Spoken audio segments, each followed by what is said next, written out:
Do you know what it's like to feel like you and God aren't on speaking terms? Like he's an ex that refuses to allow you back into his life.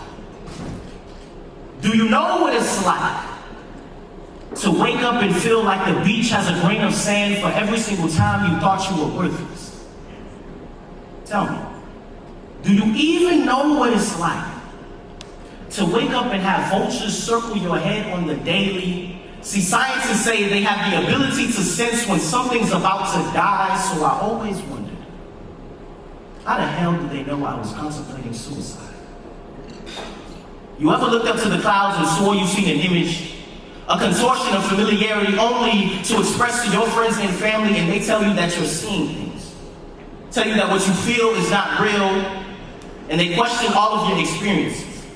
And then you start to doubt whether you had actually seen what you saw, whether what you felt was even real, and question whether your experiences even happened.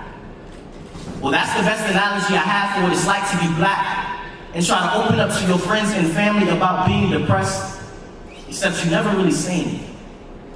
Like your lips are surgically sewn together so you grip your silence like an invisible baseball bat and start swinging for the fences, just hoping that your close ones notice. For the days where your reflection does that thing where it shapeshifts into something you can't recognize. For the days where waking up out of your bed is like trying to win a shootout with a slingshot. For the days where you've been crying so much that the tears don't even come anymore because they already know the drill.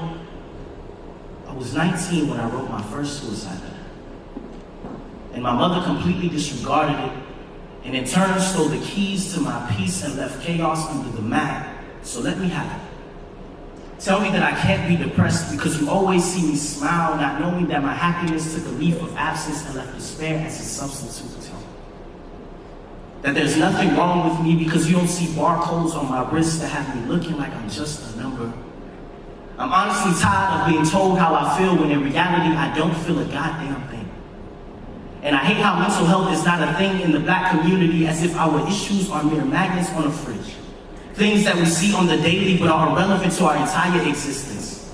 As if society has created a restraining order against depression, and the disorder is wanted for arrest anytime the two come even remotely close together in conversation.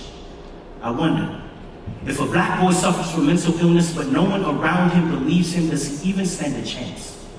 Is his body language so hard to decipher that we immediately translate his illness into weakness? If he's white, then we suggest he needs to see a shrink. But if he's black, then we say he's just tripping.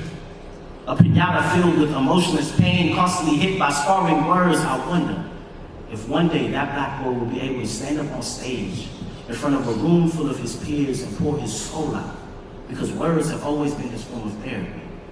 I wonder if his people will look up at him and say he needs help, or they just shrug their shoulders and say he's tripping.